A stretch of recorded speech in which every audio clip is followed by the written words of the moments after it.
olá alunas, sejam mais uma vez bem-vindos ao Se Liga na Educação. Eu sou a Débora, professora de Química, e hoje nós vamos trabalhar cinética. Nós já trabalhamos um pouquinho de cinética lá no Enem da primeira semana, vimos ali alguns experimentos e hoje vamos aprofundar um pouco mais sobre aquelas reações que trabalhamos na aula do Enem. Se você perdeu, corre lá e assiste, tá bom? Então vamos hoje continuar com o nosso tema de cinética e os fatores que influenciam uma reação. Então nós precisamos identificar e entender como que podemos fazer processos que podem retardar ou que podem favorecer uma reação química. E vamos também trabalhar um pouquinho sobre a questão de ordem de reação. Apesar desse conteúdo não estar no PET de vocês, é muito comum isso cair em alguns concursos, então eu achei interessante trazer isso para vocês também estarem cientes dessa parte, ok? Bom, então, sobre o efeito da concentração, nós vimos em uma das reações com permanganato de potássio que aonde havia uma concentração maior de reagente, a reação aconteceu mais rápido. Mas vamos entender por quê? Então, olha só, se a gente calcular a velocidade do consumo de um reagente, com o passar do tempo, essa velocidade irá diminuir. Nós vimos isso num gráfico que eu apresentei para vocês lá no ciclo 4. Então, o que acontece? Vamos imaginar o seguinte, inicialmente nós temos uma quantidade, vamos colocar 10 mols por litro de um reagente. Quando eu começo a reação, o que vai acontecer com essa concentração? Ela vai diminuir, correto? Porque eu vou consumir o meu reagente para formar o meu produto. Logo, eu vou diminuir essa concentração. Então, cada vez que eu estou diminuindo essa concentração, eu altero a velocidade de reação. Então, ela começa numa determinada velocidade e à medida que o reagente vai diminuindo, essa velocidade também vai diminuindo, ok? Outro ponto interessante. Quando nós aumentamos a concentração de um reagente, nós aumentamos a velocidade. Olha que legal. Pensa aí nessa foto que eu trouxe, que é justamente de umas brasas, É muito comum a gente pensar em churrasco, queima ali de um carvão. Quando você abana ou até mesmo sopra, um carvão que está ali incandescente ou até mesmo restos ali de madeira que estão incandescentes, o que acontece? Aumenta então ali novamente aquele fogo, parece que aumenta novamente o fogo. Mas por que será que isso está acontecendo? Quando você está abanando ou quando você está mesmo soprando, você está deslocando o ar em volta ali daquela reação, daquela combustão. E o que acontece? Quando eu desloco o ar ali em volta, eu estou colocando em contato mais oxigênio próximo da chama, ou seja, eu estou alimentando a reação química. Então, eu estou aumentando a concentração de um dos reagentes da combustão, que é justamente o gás oxigênio. Então, nós chegamos à conclusão que quanto maior for a concentração dos reagentes, maior será a velocidade da reação química. Bom, nós podemos também fazer uma relação matemática em relação à concentração do meu reagente e o tempo. Então, olha só, vamos observar aqui nessa tabela. Eu tenho o N2O5 numa concentração inicial de mol por litro. E a velocidade inicial, ou seja, toda vez que eu tenho uma concentração, eu tenho uma velocidade referente a essa concentração, que está em mol por litro por hora, ok? Então, quando eu tenho a concentração 0,010, eu tenho uma velocidade de 0,016. Mas quando eu dobro essa concentração, ou seja, se eu começo a minha reação com 0,020, eu também dobro a velocidade. Então, ela passa a ser 0,032. Se eu triplico a minha concentração, ou seja, se eu faço esse valor multiplicado por 3, eu observo matematicamente que a velocidade também foi multiplicada por 3. Então, nós percebemos que esta relação matemática ela pode ser representada pela seguinte equação. A velocidade de reação é igual a K, eu vou explicar o que é esse coeficiente mais para frente, vezes a concentração do meu reagente, no caso, o N2O5, ok? Então, essa é uma relação matemática. Débora, sempre vai ser assim? Não. Olha que interessante essa outra. Então, agora eu tenho aqui como reagente, participando de uma determinada reação química, o CH3, CHO, mol por litro. E tenho a velocidade inicial em mol por litro por hora. Então, aqui eu vou ter a concentração de 0,10 e tenho a velocidade referente de 0,085. Quando eu dobro essa concentração do meu reagente, o que acontece com a minha velocidade? É como se eu tivesse multiplicado por 4. Se eu pego e triplico a minha concentração do reagente, é como se eu estivesse multiplicando por 9. Então, observe que agora esse valor ele não é mais diretamente proporcional. O que eu tenho ali é o quadrado da concentração. Então, a equação cinética seria velocidade da reação igual ao valor de K multiplicado pela concentração do meu reagente elevado a 2.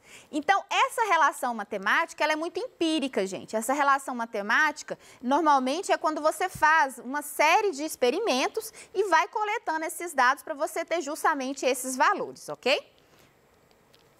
Mas vamos agora trabalhar com o que nós chamamos de lei de cinética. Então, vamos considerar uma equação genérica, onde o A e o B é como se fossem os coeficientes, o X e o Y, os meus reagentes, que vão formar os produtos que no momento não nos interessam, ok? Então, nós vimos que a velocidade, ela tem uma relação direta com os reagentes. Se eu tenho 2 reagentes, eu preciso considerar isso numa equação, certo? Então, a lei da cinética considera as concentrações dos reagentes, ok?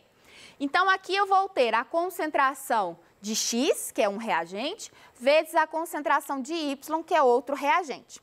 E tenho elevado a M e a N. Quem que são esses números? Lembra que nesse último exemplo que eu passei para vocês, a concentração daquele CH3, CHO, era elevado a 2? Então, aquele 2 ali, ele é a ordem de reação. Então, é a ordem de reação em relação àquele reagente, ok? Então, voltando, o V é a velocidade, o K é a constante de velocidade, tá? Esse valor, normalmente, ele é fornecido a vocês. O M e o N são justamente os expoentes que vão formar a ordem de reação. E a soma dos expoentes, nós temos, então, a ordem global dessa reação, ok? Bom, então vamos ver agora os mecanismos de reação. Então, nós temos 2 tipos de reação. Aquela reação em que, com apenas um choque efetivo, eu consigo a formação do meu produto. Exemplo, uma imagem que eu trabalhei com vocês lá no volume 4, onde eu tinha o ozônio, né, o O3, reagindo com o NO. Então, eu tinha um choque e saía O2, que é o gás oxigênio, e saía o NO2, certo? Então, com apenas um choque efetivo, eu consegui, então, a formação ali do meu produto. Nesse caso, nós chamamos isso de uma reação elementar, onde apenas com um choque eu consigo a formação do meu produto. Aí eu trouxe aqui o exemplo que eu dei na aula, no ciclo passado, e também esse outro exemplo, 2NO reagindo com H2, formando N2O mais H2O, ok? E tem aquelas que nós chamamos de não elementar. Bom, se a elementar ela acontece com apenas um choque efetivo, a não elementar é aquela que vai acontecer em etapas, ou seja, precisa que haja um choque inicial entre os reagentes, provavelmente, para depois que aconteça a formação desses produtos. Então, por exemplo, aqui eu trouxe para vocês. Eu tenho aqui o NO, 2 moléculas de NO, que eles precisam se chocar para formar esse complexo N2O2. Depois, esse N2O2 vai se chocar a molécula de O2 e vai formar o meu produto, que é o NO2. Então, observe que foi necessário 2 etapas para que isso acontecesse. Ao acontecer essas etapas, nós temos, então, a primeira etapa e a segunda etapa. Débora, sempre vai acontecer as reações em apenas 2 etapas? Não. Podem acontecer em variadas etapas. E o que vai determinar a velocidade total da reação? vai ser justamente a etapa mais lenta, aquela reação onde eu tenho uma etapa mais lenta, onde ela que vai determinar a velocidade total da reação global, certo? Então, essa reação ao final aqui, nós chamamos de reação global, que é justamente a reação que é a reação entre os reagentes, mas que não fala das etapas que estão passando, fala do total, o que vai acontecer, ok? É como se você pensa o seguinte, você está assistindo alguma coisa seriada, né, que tem ali os capítulos certinhos. Ao invés de você ver o que está acontecendo, você assiste o primeiro e você assiste o último. Então, você sabe o início e o final da história, mas não sabe as etapas do meio, ok? Então, a reação global é como se fosse isso. Vamos dar continuidade, então, aqui sobre essa lei da cinética. Então, a reação elementar, como ela já vai gerar o produto, você pode considerar a lei de cinética, onde a velocidade vai ser igual a K vezes a concentração dos seus reagentes elevada aos coeficientes estequiométricos. Então, se ali tivesse 2H2O, então esse 2 que estaria na frente do H2O é o coeficiente estequiométrico. Lembra que nós trabalhamos muito isso aqui? Então, esse número nós vamos elevar ao valor da concentração. Bom, e numa reação não elementar? Você vai considerar a etapa lenta. Então, a velocidade vai ser sempre em função dos reagentes da etapa lenta. Então, no caso aqui, seria a concentração de HBr e a concentração de NO2. Observe que, como o HBr e o NO2 não tem um número ao seu lado, indica que a ordem ali de reação é 1, ok? Bom, vamos trabalhar agora os efeitos da temperatura. Nós vimos ali, então, na aula do Enem, que a temperatura pode sim afetar, né? A reação que aconteceu ali na água que tinha maior temperatura, ela foi mais rápida. Então, ou seja, ela interfere na reação, ok? Então, quando elevamos a temperatura, provocamos um aumento da energia cinética das moléculas, fazendo com que haja uma maior quantidade de moléculas com energia suficiente para reagir. Isto é, com a energia superior à energia de ativação. Então, resumindo, quanto maior a temperatura, maior será a constante, automaticamente mais rápida será a reação química. Um exemplo que eu trago para vocês é o vapor de gasolina. Então, se eu pegar um pouco de gasolina, colocar num recipiente aberto e colocar aqui no estúdio ou colocar na minha casa, vai começar a ter vapores ali, mas não vai pegar fogo, certo? O que precisaria para fazer pegar fogo? Então, eu precisaria ou de uma chama inicial, né, um isqueiro, alguma coisa assim, ou até mesmo uma faísca elétrica. O que isso vai promover?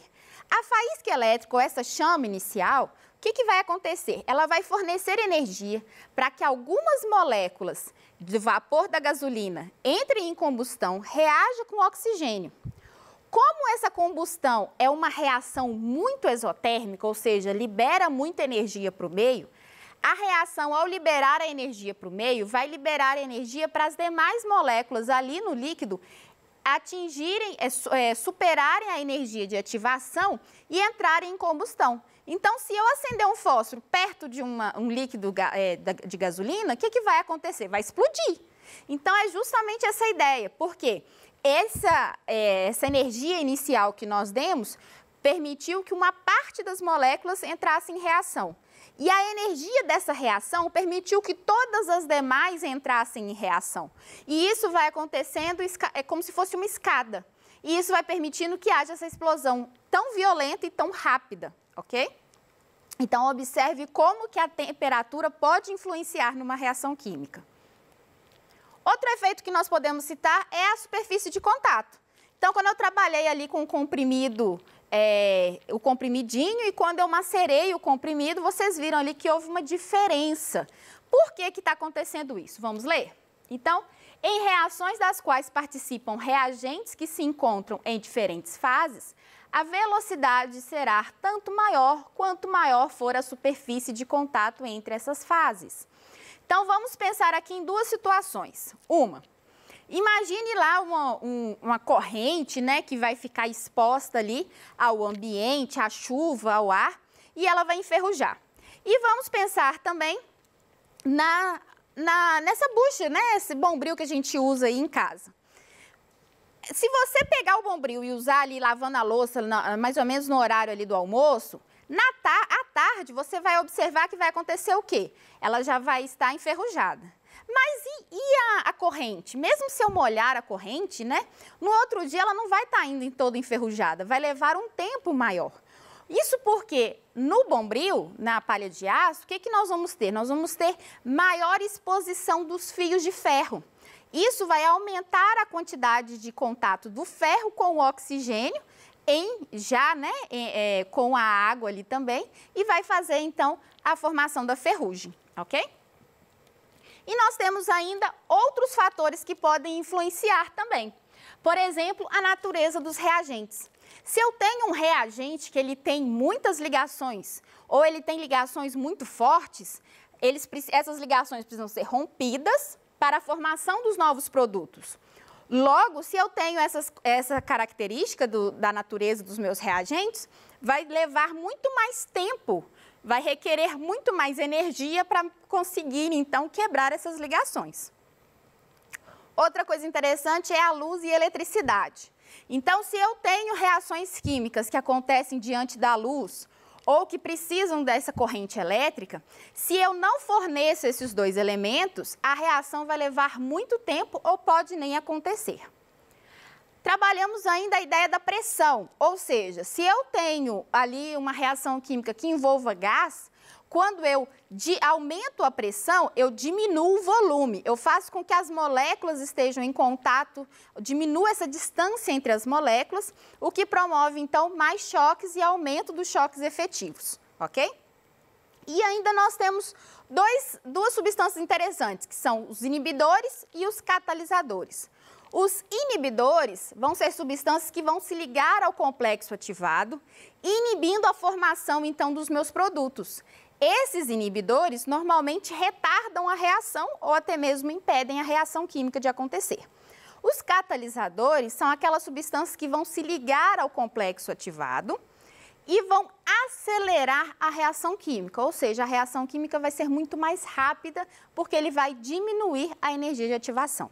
Eu coloquei aqui duas situações que eu achei interessante. A primeira fala de você usar o bombril e você colocar o bombril, passar o bombril num sabão, por exemplo, sabão em barra, e colocar uma camada ali de sabão no bombril. E isso impediria a ferrugem. Por quê? Porque ao colocar essa camada ali de sabão, eu estou impedindo que o ferro, né, ali da palha de aço, entre em contato com o oxigênio. Então, dessa forma, eu inibo a formação da minha ferrugem, entendeu? Outra situação, a digestão de alimentos, né? A mãe da gente sempre fala, mastiga bem, né? Tem aí alguns profissionais que já chegaram até a falar que temos que fazer mais de 100 mordidas, né? Mastigações antes de engolir. Por quê? Imagina que você vai engolir um pedaço de carne inteiro e o outro você vai engolir mastigado. O que vai acontecer no seu estômago são reações químicas. Então, o que vai ser mais fácil de ser digerido, de acontecer a reação? Aquela carne inteira ou aquela carne bem mastigada, bem triturada? A carne triturada, né? Então, por isso que nós, então, mastigamos e diminuímos o tamanho do alimento justamente para facilitar ali a nossa digestão, as reações químicas que vão acontecer no nosso estômago. E por último, para a gente poder entender um pouquinho, como que seria entender ali a ordem de reação? Então, eu tenho um experimento, né? E ele foi determinado a lei de velocidade com esse valor. V é igual a K vezes a concentração de H2 vezes a concentração de NO elevado a 2. Letra A. Qual seria a ordem de reação do H2? A ordem de reação seria 1, porque como não tem nada aqui em cima do H2, então ele seria 1. A ordem de reação do NO seria 2, porque ele está elevado a 2. E a ordem de reação global seria 3, seria a soma do 1 mais 2. Bom, gente, eu espero que vocês tenham gostado da aula de hoje. No mais, se ficou alguma dúvida, mande para os nossos canais de atendimento, vai ser um prazer responder a sua dúvida no nosso ao vivo. Um grande abraço virtual e até mais!